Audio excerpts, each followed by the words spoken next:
উপরে ডিস্ট্রিক্ট লেভেলে 3 দিনের ট্রেনিং হয়েছে, সেটা আমাদের গ্রাসরুট লেভেলে যখন আসবে সেটা হচ্ছে 1 দিনের ট্রেনিং হবে। কিন্তু আমাদের ডিপার্টমেন্টাল অর্ডার হচ্ছে যে সেটা অনলাইনে হবে। কিন্তু আমরা নিশ্চয়ই সহমত হবেন আমাদের সঙ্গে, আমরা যারা গ্রাসরুট লেভেলে আছি তারা জানি যে আমরা ঠিক এই যে কম্পিউটার লিটারেসির ওপরে আমরা হয়তো খুব বেশি দক্ষ নই এখানে। তো এখানে ট্রেনিংটা কিন্তু খুব গুরুত্বপূর্ণ, একদম ফান্ডামেন্টাল লার্নিং অ্যান্ড নিউমেরিসির উপরে যখন কাজ, কিছুটা হাতের মধ্যে কাজও আছে।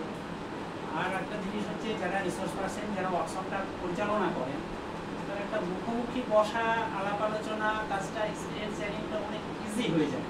মানে আমার একটা প্রস্তাব হচ্ছে যে গভর্নমেন্ট খরচটা আমরা যদি আমাদের টিচাররা আমরা সবাই এগ্রি হই যে মুখোমুখি করবো, কিন্তু আমাদের জন্য এক্সট্রা কোনো খরচা করতে হবে না। তো আমরা যদি এগ্রি হই, সেই কারণে আশা করি আমরা সবাই এগ্রি হয়ে যাব। যদি অফিস আমাদের সেই ব্যবস্থাটা করে তাহলে আমাদের সেই ওয়ার্কশপটা চালাতে বোধহয় ভালো হবে এবং এক্সপিরিয়েন্সটা কংক্রিট হবে, যেটুকু হবে। আর দীর্ঘদিন আমরা এই ওয়ার্কশপের মধ্যে নেই, ফলে টিচারদের মধ্যে যে সাবলীলতাটা সেটাও কিন্তু অনেকটাই ব্যাহত এই অবস্থা।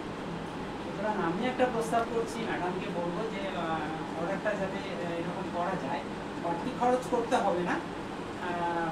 যেমন অনলাইনে খরচ ছাড়াই হবে সেরকম অফলাইনেই আমরা বসবো, কিন্তু আমাদের জন্য বাড়তি খরচ করতে হবে। তো সেই অ্যারেঞ্জমেন্টটা আমার মনে হয় যারা আমাদের ম্যাডামের কথা নিশ্চয়ই কেউ অস্বীকার করবে, মানে ফেলে দেবেন না, বা আমরা যারা সিনিয়র টিচার আছি বা অর্গানাইজেশন আমাদের টিচার্স অর্গানাইজেশন যদি একই রাখে তাহলে আমার মনে হয় যে সবাই সহমতি হবে। তো আমি আমাদের আর্থিকরা যারা এখানে আছি আর কি তারাও বলবেন। আর আমরা যে প্রেজেন্টেশনটা দেবো, যে মেটেরিয়ালগুলো ডেভেলপ করবো, তাহলে সামনাসামনি 1 ঘন্টা অল্প টাইম, একদিন মানে অল্প টাইমে সবটা তো থিওরি নাই, কিছুটা প্র্যাকটিক্যাল আছে, ডেমনস্ট্রেশনটাও ভালো হবে, ফলে টাইমটা ভাগ করে। আর অনলাইনে সেই সুযোগটা কিন্তু থাকছে না। সুতরাং এইটুকুই আমার বলার।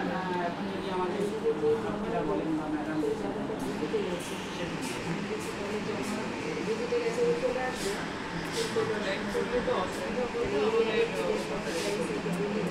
অসুবিধা নেই, 60 জন করে যদি হয় 3 দিন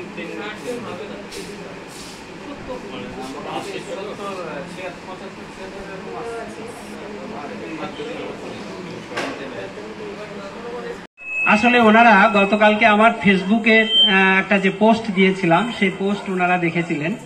ওনারাও শিক্ষার সঙ্গে যুক্ত, শিক্ষাটাকে উন্নত করার জন্য নানা রকম যে কাজ, শিক্ষা বিজ্ঞানের কাজ, সেগুলো ওনারা করেন।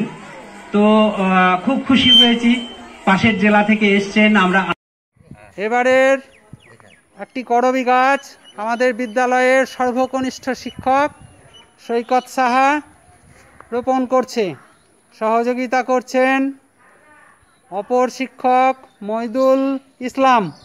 মইদুল গাছের গোড়ায় জল দিয়ে সৈকতকে সহযোগিতা করছে।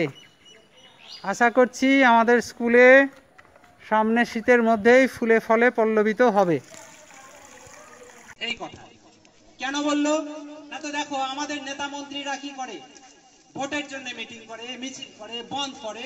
আর আমরা কিসের জন্য করছি? শিক্ষার জন্য, স্বাস্থ্যের জন্য, পরিবেশের জন্য। এই পৃথিবীটা কাদের? আমাদের বাচ্চাদের। তাহলে বাচ্চারা যদি পৃথিবীতে বেঁচে থাকতে চায়, ভালো পরিবেশ চায়, তার জন্য গোটা পৃথিবী জুড়ে আজকে জলবায়ু ধর্মঘট হচ্ছে। মানে টিফিনের সময় সবাই স্কুল কলেজ থেকে বেরিয়ে এসে রাস্তায় দাঁড়াচ্ছে, প্রতিবাদ করছে। রাষ্ট্র নেতাদেরকে বলছে তোমাদের সব উন্নয়ন মানে ঢালাই রাস্তা নয়, উন্নয়ন মানে গাছ কেটে ফেলা নয়, উন্নয়ন মানে পুকুর বিল ভরাট করা নয়।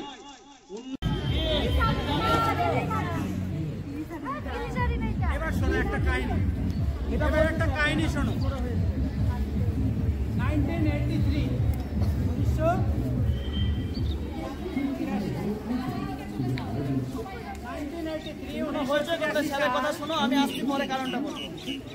1983 সাল দিল্লিতে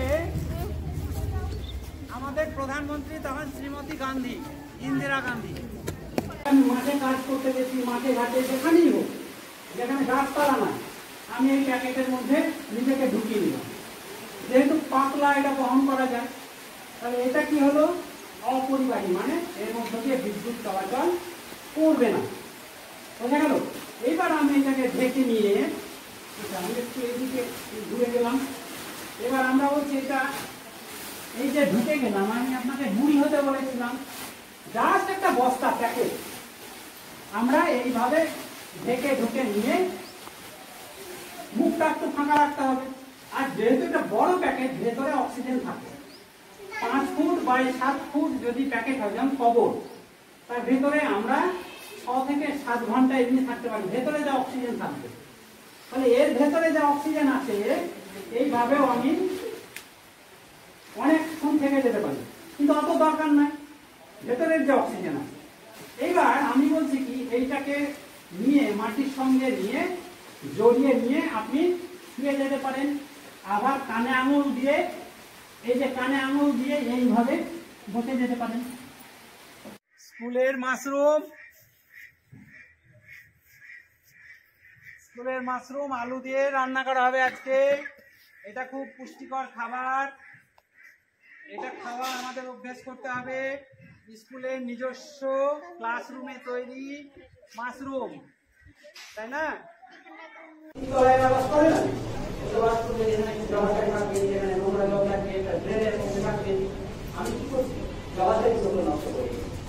কিন্তু এটাকে যখন সবাইকে বলছি, তোমাদের কেউ একজন ট্রাই করতে পারো, এটা একটু ধরে নিয়ে একটু তুলে ধরবে, তাহলে সবাই দেখতে পাবে। তো সেটা তখন তো পড়ছে না, উপরন্তু বসে। আচ্ছা আমি আর একটা আছে, কেউ একজন ওদিক থেকে ছেলেদেরকে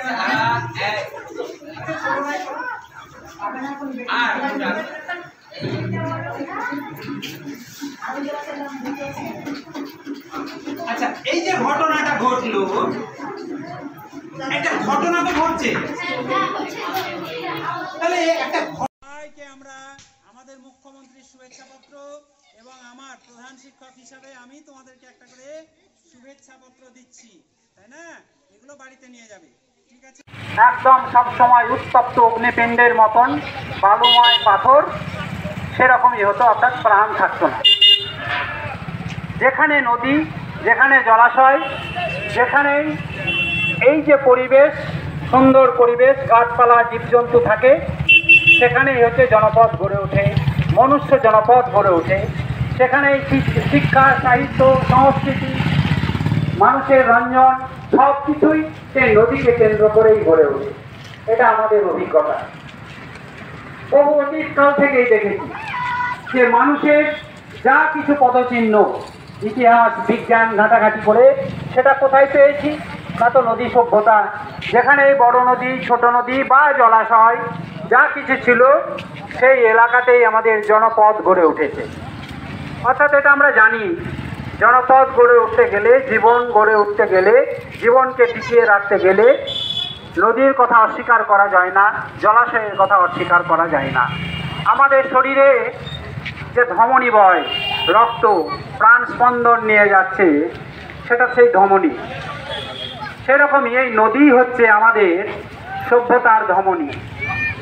নদী যদি না বয়, এই সভ্যতা বইবে না, এই সভ্যতাও মরে যাবে। আমরা অনেক সভ্যতার কথা আগে শুনেছি, সিন্ধু সভ্যতার কথা শুনেছি, সিন্ধু নদীর পাশেই গড়ে উঠেছিল।